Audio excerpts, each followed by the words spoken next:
Right now, we're in a fantastic transition period of B2B marketing. The concept of marketing to buyers as if they're real people is really taking off. Now, if that sounds obvious to you, then you're already enlightened. But equally, there are a lot of people who are still yet to truly discover this. But here's the thing, LinkedIn are on a mission to purge auto messaging from the platform, and anyone still doing that risks having their account suspended, as well as hurting your brand reputation because of how impersonal it is. So this week on the show, we'll be looking into the highly effective methodology, which is perfect for working with LinkedIn, and the way in which they want people to use the platform. And as a result, you'll be able to generate high-quality marketing qualified leads at scale without impacting your budget. And better yet, because it's a wonderfully organic approach which only requires the marketing spend equivalent of a drop of whiskey in your coffee, you'll be very hard pressed to find a more efficient and greater ROI approach to acquiring new customers.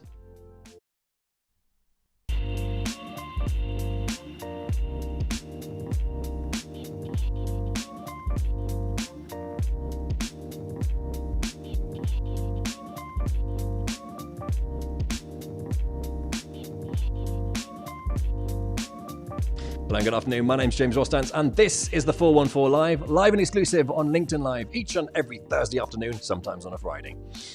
So the 414 is for you as a professional B2B marketer, whether you work in-house at a company or agency side, or indeed if you're a company executive with a hands-on role in your company's sales and marketing endeavors. And the promise of the show is for you to expand and enhance your professional knowledge each and every week so that you can do better in your job and deliver even more incredible results for your company as a result. There we go. So coming up on the show today, we're looking into optimized LinkedIn marketing for 2021. And a quick roll call right now for new subscribers and viewers to the show. These are our newfound friends of the show. In order, we've got Linus Gregoriadis, Millie Reed, Gert Schultz, Claire Marie Gannon, Paul Cash, Femi Olajiga, Jessica Dodds, Darian Sims, Shiva Verma, Helen Walters, Attika Bukhari, Benjamin Odell, Ash Kagram, and Powell Chelzinski. Good afternoon and hello, you guys. So with everyone on board, let's now cut live to Boston in the United States of America for a quick word with Mr. Michael Moynihan. Michael, good afternoon, sir. Good afternoon, James. Great to be with you and your listeners. Great to be here. And viewers, of course, because we're doing this as a LinkedIn Live video. And viewers as well, yeah. Yes, and yes. Viewers as well, yes. All channels. So as an outright expert in LinkedIn marketing, you've got some real gems on the way to share with us today. So my first question this afternoon, or morning for you, because it's 11 a.m. in Boston, isn't it, right now? That's right. There we go. That's right. So what is the state of play as you see it with LinkedIn right now? Well, the thing that's interesting about LinkedIn, we actually founded B2B Insiders right when Microsoft acquired LinkedIn in 2016. Reason being that it was a huge acquisition cost of about $26 billion. So we were making the bet at the time that they were going to heavily invest in improving the ads platform, which had really been lacking, and create more of a one-to-one live streaming environment similar to what Facebook has been doing for 10 years. So essentially LinkedIn was going to be playing catch up. And so right now what we're seeing is LinkedIn is in growth mode, and it's really a great time for B2B businesses to take advantage of the new features LinkedIn is launching as they're being rolled out, because people are paying attention to them. They're seeing it for the first time, which means better engagement. So it's a great place to be, and I would say content is key as far as creation goes on LinkedIn these days. So what drives you crazy for how B2B marketers are using LinkedIn for customer acquisition? Oh boy. Yeah, I would say, and LinkedIn is catching up to this very quickly. But what had happened is a lot of these automation tools and Chrome extensions that I won't mention, there's a million of them out there.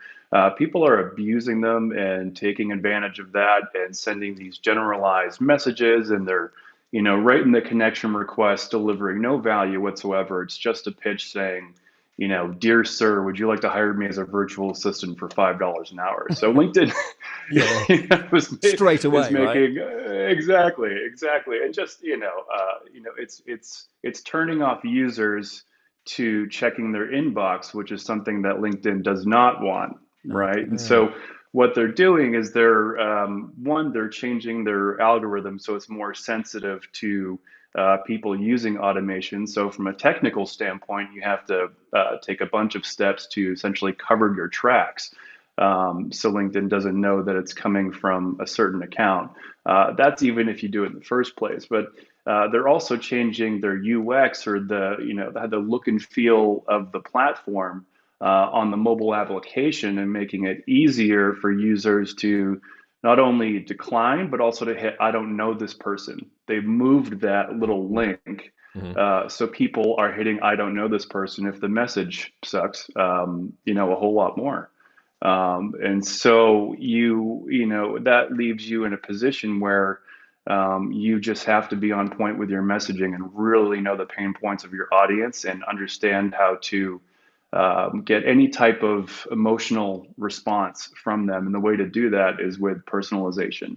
And there's some creative ways that we can talk about how to use that, but not just, first name mentioning, but really personalizing the entire experience from the first time they engage with you all the way to when they are scheduling a sales appointment or product demo.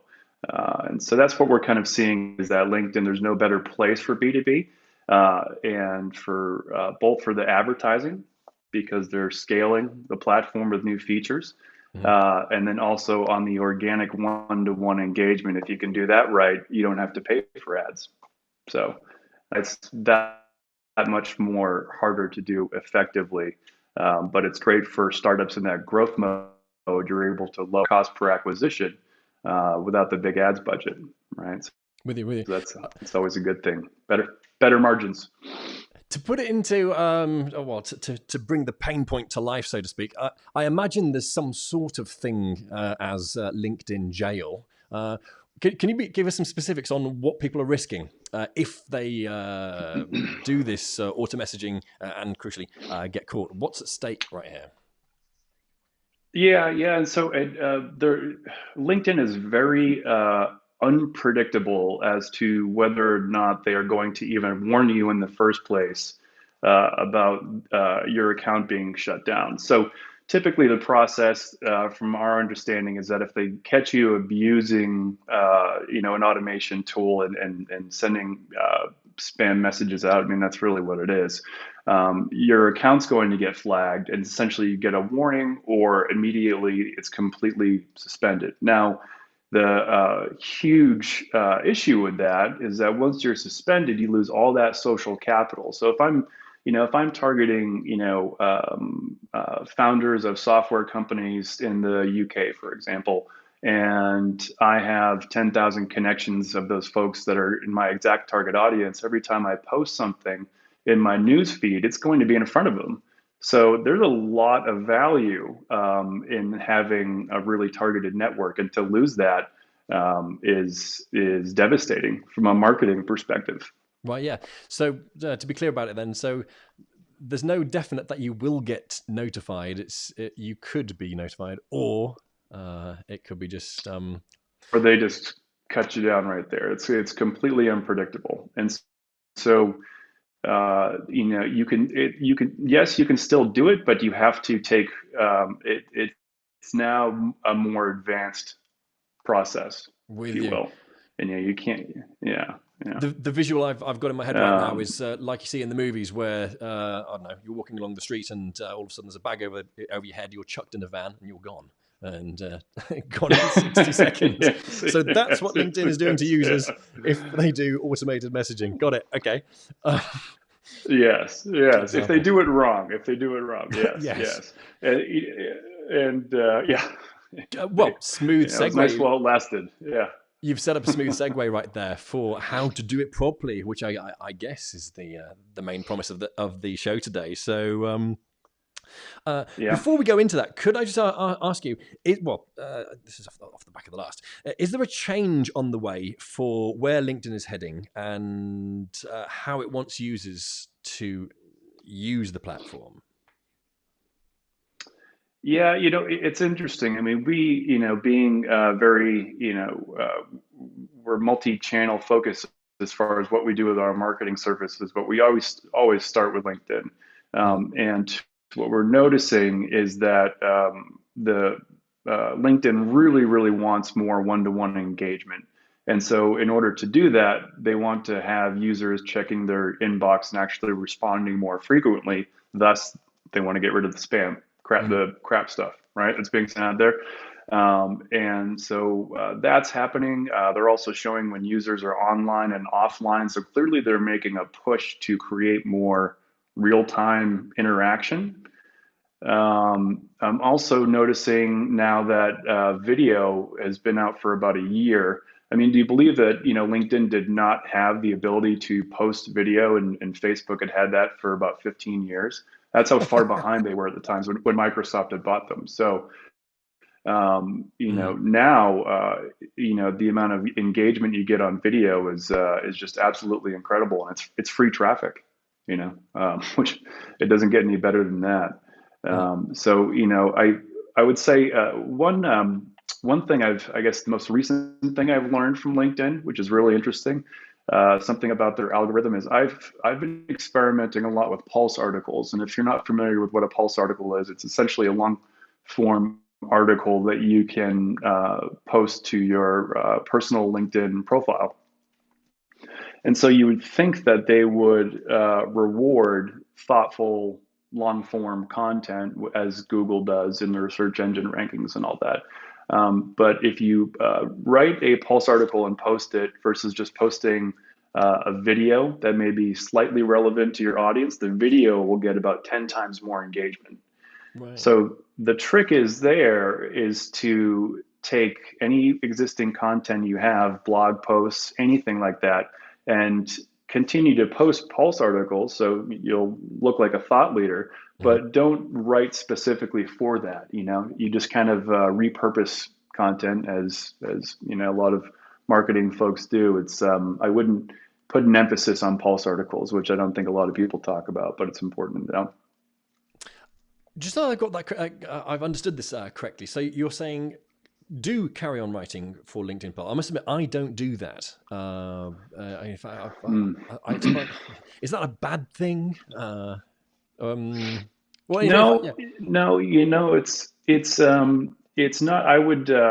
I, I am personally making an emphasis with our team to push a lot more content out there. Mm. Um, I think it's great to get in the habit of posting at least 2 times a week on your LinkedIn personal feed Mm-hmm. and have your entire team share that post. And then what you can also do is take that post and share it to your company page and start building your company page followers.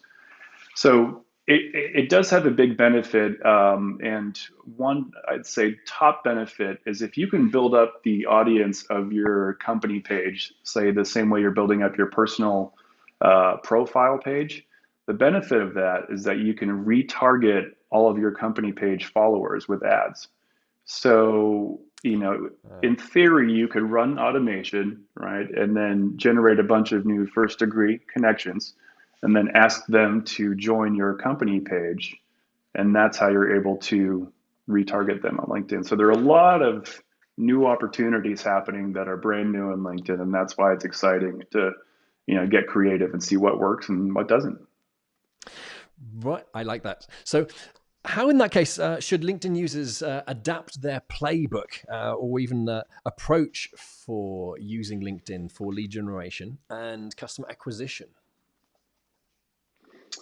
Yeah, I would say the major trend is the more personalized you can get in your Mm. approach, and I'm not just talking about first name and last name and company and all that, but really being creative. And before you even do anything, like think about other pain points your prospects are experiencing, like what, how are you the ideal solution to their problem? Like really kind of, brainstorm this stuff out before you just kind of go out there with some messaging. But I would say, personalization is something that is just kind of a must right now. And what I mean by that, and this is something, we only have two services at B2B Insiders and one method. So we use one method and it basically, goes one way or the other depending on the life cycle of the business. But it's personalizing each step of the buyer journey. So from the point when you connect with that person, you could even attach an image to that connection request, with you waving, saying their first name, and it has their LinkedIn profile picture. I mean, that gets us about an 80% acceptance rate, which is, I mean, off the charts high right now. What's a normal And so, to put in context, yeah, what would be a normal acceptance rate? In the well, we'll put it this way: the UK compared to Canada, which we do a lot of traffic in, compared to the US, are night and day as far as engagement goes. If you're targeting UK traffic only, that's a good thing. The US has the lowest engagement rate, and Canada is incredibly high.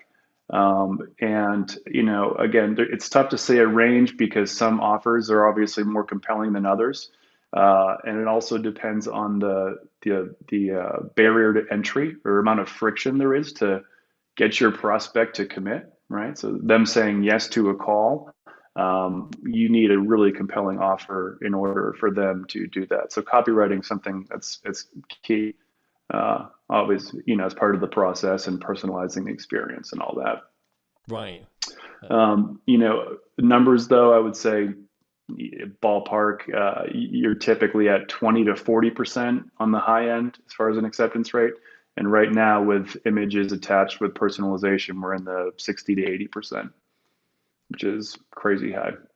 That is impressive. That's what yeah, thank you. I really wanted that as a contrasting comparison for it's basically double is what you're saying there. If you attached you say make a short story personalized long, it's message double. or picture.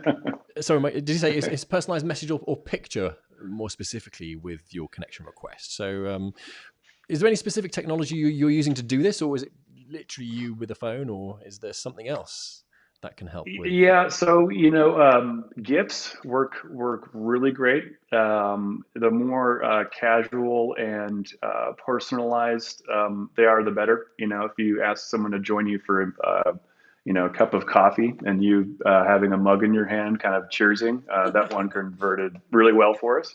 Okay.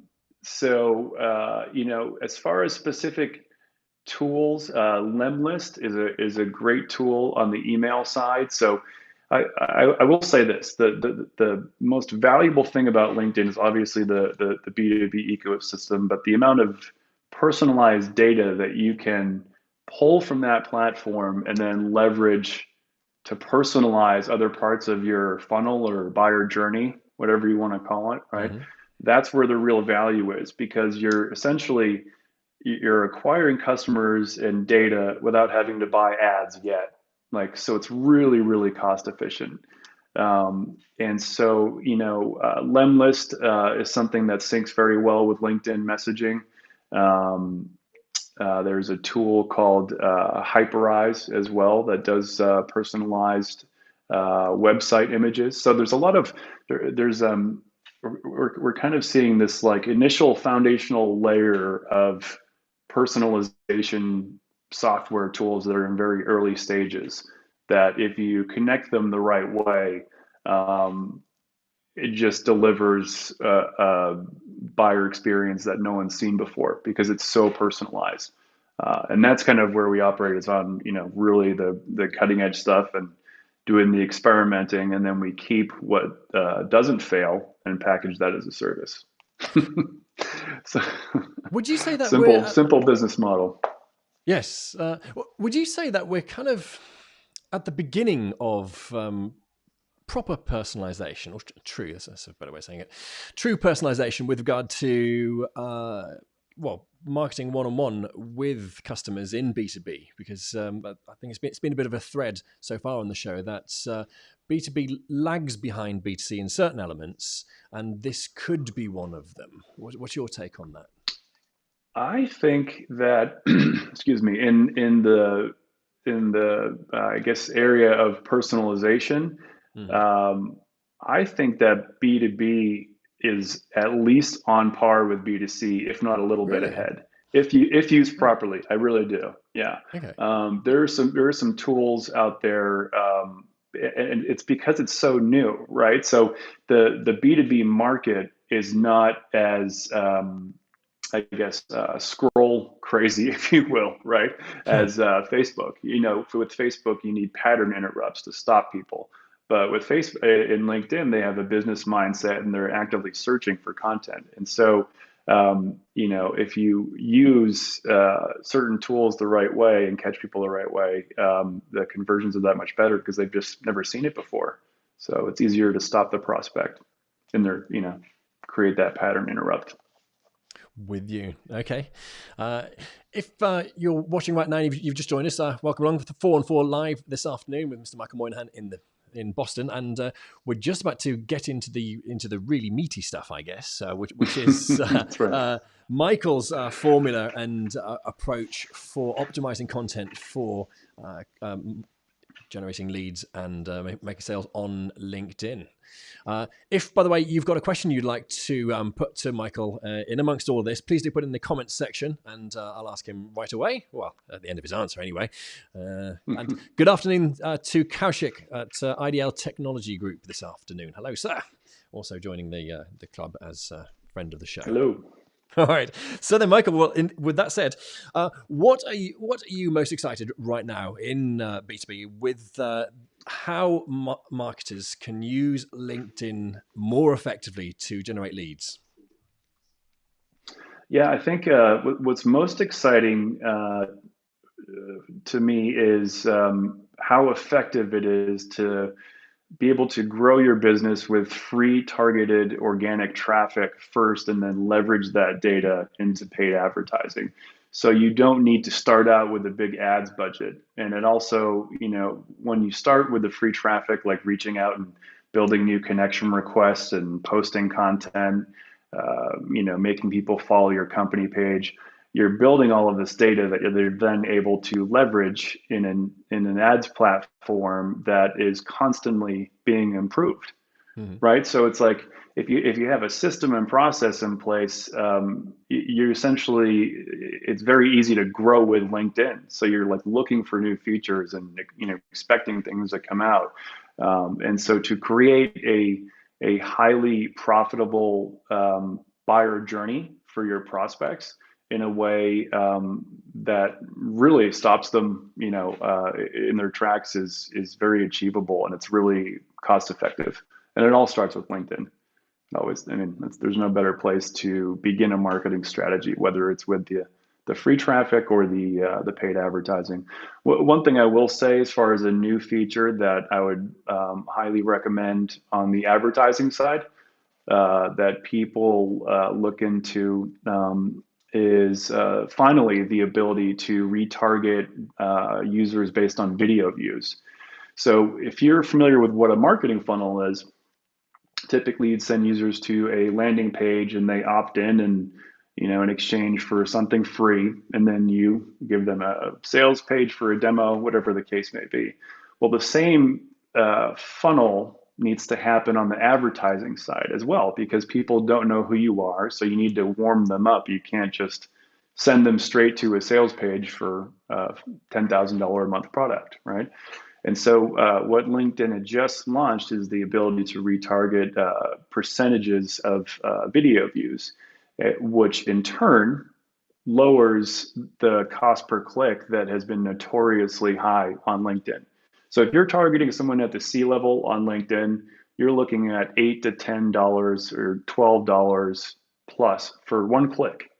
And so with this strategy, if you just run a video views campaign and then you run a clicks, conversions campaign based on everyone who saw 25% of your video, well, now you're working with a really narrow smaller audience that's already engaged, and so your conversions will be better, and your cost per click will go down, cost per acquisition goes down. So, point being, this is a feature that made Facebook really, really stand out. And same with Google Ads, and LinkedIn has finally caught up to helping advertisers and businesses lower their cost per acquisition and make it more affordable. Right. So that's a good place to be. It's interesting that LinkedIn does seem to take a while to catch up to what Facebook arguably pioneer with digital marketing. Mm. But that is, I can see that's a really solid strategy. So could you give us just a bullet point recap of that? Because I don't want viewers and listeners for this to miss them by. So yeah, right from the top, almost like a bullet Sure. point format. Go. Absolutely. So, as assuming you know what a marketing funnel is, right? You have one in place where you're sending traffic to a landing page. Yeah. The same goes for your advertising campaigns. So, step one, I would recommend running a video views objective campaign, right? Something that is not selling. It's educational. It has people in it. Maybe it's your team. Something that is just a brand awareness. Hey, we're here. This is what we do. We're just raising our hand, okay? And what you want to do is create a retargeting audience within LinkedIn based on the percentage of video views. So you can retarget everyone who watched 25%, everyone who watched 50%, everyone who watched the whole thing. And so it depends how long the video is. It's kind of that cat and mouse game of, how far do you want them to get along? Maybe there's a little bit of a sales pitch there. So at the end, so you want to target only people who've watched the entire video, right? And so now you have video views being generated with cold traffic, and you have an audience pool of everyone who's watched that video. Hmm. Well, now you can take this pool and then you can send them to your landing page for the webinar because they already know who you are. They're familiar. And so your cost per acquisition is going to go down because the traffic is not cold anymore. It's warm. And so this has just, been launched. We're in LinkedIn's beta group where we get to test new features and functionality. And this is just recently rolled out. And traditionally, as I mentioned, our cost per click has been $8 to $12, and now we're in the $2 to $4 range for C-level traffic. So I would highly recommend, experimenting and testing and seeing what works for you. That's an awesome result, I've got to say. Wow. Yeah, yeah, yeah. So, is there anything you can bolt onto that? I mean, if that's possible, where does the marketer take this next in terms of helping push the boundary even further? Yeah, I would say the first thing I always recommend is start with the free targeted organic traffic because that really helps you understand where you fit in the marketplace, right? What you think your customers want oftentimes is not what they actually really want, and so it's good to kind of Yeah. get that feedback, right? Um, so that's on the organic side where I would recommend honestly using LinkedIn with personalization to generate leads and get a positive ROI and build an advertising budget to then scale with ads. Now, that being said, if you're just starting with uh, ads, you're a growth hack I would recommend testing. This is a good one. Um, so if you send out X number of connection requests per day, say you send out 10, 20, 30, whatever the number is, I would keep it low volume, but I would reach out to a very segmented target audience and just to make sure that you get them to accept, right? So just really focus on that connection request message. And then the message sequence, the only objective shouldn't be a sales call or anything, but just ask them to follow your company page. That's it. Follow us. We're working hard to deliver cool content. We'd love to, have an opportunity, shot at your business, whatever. But then moving them to your company page at the very least allows you to retarget them with ads. And so you don't need a big ads budget because you're building your company page audience, and it's not going to be a million people. So LinkedIn it's not going to spend a lot of money. It's going to spend and grow slowly over time. So essentially, you're generating the free traffic, taking those connection requests, asking them to follow, go to the company page where you can then retarget them with ads. That is very effective. I mean, we Right. do that in-house. Yeah. What I'm just picking up from this then is you can't, by the sounds of it, retarget with LinkedIn advertising viewers to your personal profile. Is that correct? Correct. Your personal profile is entirely separate from everything ads related. Correct. Right, and hence the need to plan for that accordingly. Okay, okay. Well, so Yeah. what Yeah. do you see then? I guess looking to the future, the forthcoming developments, and I guess advice and guidance from you as to what marketers should be doing right now to prepare for that, and equally what they stand to benefit from in the not too distant future. Yeah. I would say I would say think, really start thinking about how you can combine the data that LinkedIn has to offer about, on their prospects, right? Like very detailed information, how to leverage that on other platforms. That's my prediction is personalization, not just, being a cool image, but maybe their company logo and their face, you can do that, but moving that data to then email and then to a LinkedIn retargeting ad and then somewhere else, all mentioning them by name and mentioning them their company. So the ability to pass on that personalization across channels is happening now. And I just think it's going to get better and it's going to be smoother. Right now, it's kind of crude. As I mentioned, what we do for a service is connect these tools with a proven process because right now everything's early stage. So it's just getting better. And I would really recommend building out company pages. Just think, content creation schedule, right? Of just staying on, 2 to 3 posts a day and make sure you create that content. The content is becoming more and more relevant in the decision-making process, especially in B2B. So I would really just, find either outsourcing someone within your, team or a freelancer, or just staying really disciplined and putting it out yourself. But company pages are launching a lot of new features. LinkedIn's paying attention to that. So the system I mentioned of moving those connections to the company pages, there's a reason for that. It's because LinkedIn has their eye on company pages. They're launching live stream events now, as everyone here is aware. And so, yeah, Right. you want your connections there. That's for sure. This does seem like a bit of a hidden gem in everything that you've shared so far. The concept I hope of so. yeah. In fact, yes. The idea of actually putting effort into your company page, and crucially, as you say, content for the reasons you mentioned. Well, my next question was going to be recommendation for getting started, but I feel you've already touched on that. But for the sake of absolute clarity from your point of view, what would be your concise list of how, or no, concise guidance, there we go, for how someone watching or listening should get started with this and actually implementing it? Yeah, it really depends on where they are in the life cycle of their business, right? The system would be different if there were 5 sales team members versus just a solopreneur Hmm. just getting started for the first time.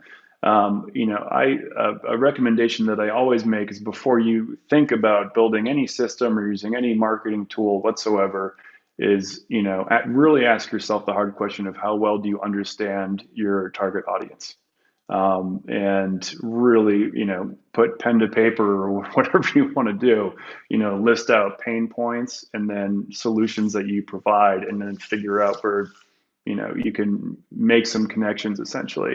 listen to sales call transcripts, because that should be what's dictating your copywriting.